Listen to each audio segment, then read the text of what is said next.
Bonjour Cédric. Bonjour Raphaël. Vous allez nous parler aujourd'hui biathlon avec une invitée spéciale, Julia Simon. C'est l'athlète française tout simplement la plus titrée au championnat du monde avec pas moins de 10 médailles d'or. Bonjour. Bonjour. Bonsoir Julia, merci d'être avec nous. Donc vous êtes l'une des meilleures biathlètes françaises du moment, tout simplement. Et pour nos téléspectateurs, je rappelle brièvement ce que c'est le biathlon. C'est l'un des sports d'hiver les plus populaires. Ça combine ski de fond et tir à la carabine. Cela demande donc plusieurs compétences avec diverses épreuves individuelles, ce qu'on appelle justement l'individuel en 15 km, le sprint format plus serré en 7 km et demi, il y a la poursuite, il y a la mass start où tous les athlètes partent en même temps, plus les épreuves en relais. Et donc cette saison vient de s'achever. Julia, vous avez fini 3e du classement général en Coupe du Monde, mais il y avait aussi les championnats du monde où là, vous avez brillé. 4 nouvelles médailles d'or en individuel, en relais mixte et en relais simple. Des succès qui s'ajoutent donc à un palmarès déjà fourni. 13 médailles aux championnats du monde, dont 10 en or, on l'a dit, et une médaille d'argent aux derniers Jeux Olympiques de Pékin en relais mixte. On est à la fin de cette saison 2025. Vous avez remporté 4 nouvelles médailles d'or donc aux championnats du monde. Elles sont juste devant nous. Est-ce que vous pouvez nous les montrer à la caméra? 4 nouvelles médailles d'or pour vous aux championnats du monde. Levez-les un petit peu plus haut. Voilà, magnifique. Superbe moisson. Donc, quel est le bilan pour vous de cette saison 2025 avec ces 4 nouvelles médailles? Ouais, très bon bilan. C'était un début de saison un petit peu compliqué où j'avais tout misé justement sur les championnats du monde. Et Paris réussi. Vraiment un grand soulagement une fois que ces mondiaux se sont terminés. Et c'est tout le temps des émotions incroyables. C'est difficile d'expliquer. Je pense qu'il faut réellement vivre ça pour se rendre compte de ce que représente une Marseillaise sur le podium. Et pourquoi vous aviez tout misé sur les championnats du monde cette année alors qu'il y avait la Coupe du Monde aussi en parallèle? Vous avez fini 3e. Ouais, je sentais que ma préparation n'avait pas été optimale. J'ai eu des petits problèmes. Le début de saison, en plus, a été un petit peu compliqué. Beaucoup en dents de scie, avec des résultats, un manque de régularité derrière la carabine, une forme physique décevante, mais je m'y attendais, j'étais préparée. Donc justement, j'avais décalé mon pic de forme pour février, pour essayer de performer sur ces championnats du monde qui représente un grand événement et qui aussi...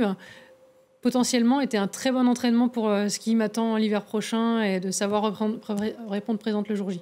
L'hiver prochain, c'est les Jeux Olympiques. Quels sont vos points d'amélioration en vue de cet événement?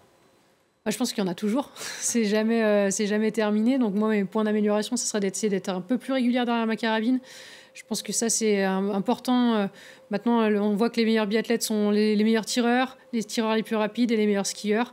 Donc arriver aussi sur cet événement avec un pic de forme au top. Pour viser quoi? La médaille d'or, bien entendu. Non, pour viser la médaille d'or en relais, je pense que ce sera un très gros objectif de toute l'équipe. Et puis oui, mais c'est le seul titre qui me manque à ma carrière, c'est cette médaille d'or en relais, donc en individuel aussi. Mais voilà, j'espère partir des mondiaux des Jeux avec 2 médailles. Pour vous, la médaille d'or en relais est plus importante que l'individuel? C'est la question qu'on pose souvent. C'est différent. En relais, c'est partagé. Ça récompense aussi tout un staff, toute une équipe. Ça a une signification différente et ça récompense vraiment aussi tout un travail. Et moi, le relais, j'y suis attachée. C'est une course que je me suis vraiment construite là-dessus. Donc voilà, on verra ce que l'avenir nous réserve. Vous avez déjà eu l'argent aux Jeux de Pékin en 2022. En quoi cette expérience va vous servir pour les prochains Jeux à Milan-Cortina? À Pékin, j'avais l'impression d'être encore une athlète toute nouvelle, une petite athlète encore un petit peu fragile et frêle. Et là, j'arrive vraiment à Milan avec des gros objectifs.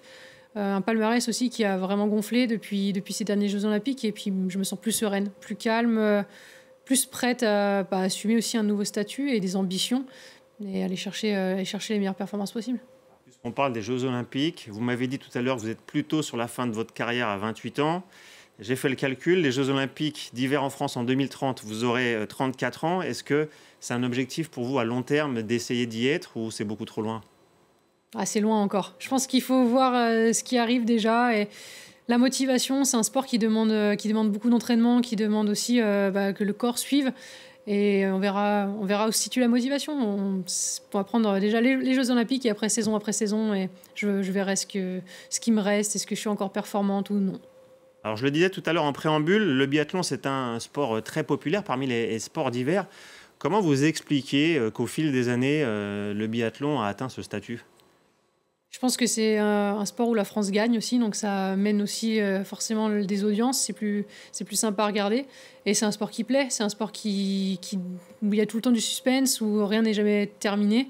Et jusqu'à la dernière balle, jusqu'au dernier tir, donc il y a des rebondissements. Je pense que ça, c'est sympa à suivre. Alors vous avez gagné beaucoup de titres, hein, on l'a dit, votre palmarès est gigantesque. Qu'est-ce qui vous motive encore à vous lever le matin pour aller à l'entraînement, pour garder le même niveau de motivation? C'est une bonne question, on me la pose souvent. Je pense que c'est simple, c'est la passion. C'est la passion que j'ai pour mon sport. J'ai le chance de faire un métier passion. C'est pas donné à tout le monde. Et pour repousser mes limites, je m'éclate dans ce que je fais. Je prends un plaisir énorme derrière ma carabine. Et ouais, repousser mes limites aussi, les échanges, toute la relation, tout ce qu'on peut nouer avec les coachs et avec le staff aussi, c'est des belles rencontres. Alors, puisque vous parlez de la carabine, il faut savoir que ce sont des vraies balles qui sont tirées, donc qui peuvent tuer quelqu'un, c'est bien ça? Exactement, c'est une carabine 22 long rifle, Ouais. donc ça peut tuer. Il faut être, quand on commence, on a des consignes de sécurité très, très précises et ouais, il faut vraiment faire très attention, surtout qu'avec le temps, ça devient notre outil de travail. On a tendance parfois à oublier, mais on a tous les papiers en ordre et on a conscience de ça. Ouais. Juste une dernière question, vous préférez faire du ski de fond ou tirer à la carabine? Ça dépend des jours. Ça dépend de la forme du moment. Généralement, c'est un plaisir complètement différent, mais j'aime bien aussi tout ce qui est stratégie dans la partie du tir et du ski. Ça dépend de l'énervement aussi. Exactement. Merci beaucoup Julia Merci. Simon, bonne préparation pour la nouvelle saison et donc rendez-vous aux prochains Jeux Olympiques à Milan-Cortina. Avec plaisir, merci. Merci et bonne chance à vous, Julia Simon. Merci, Cédric Ferreira. C'était le journal.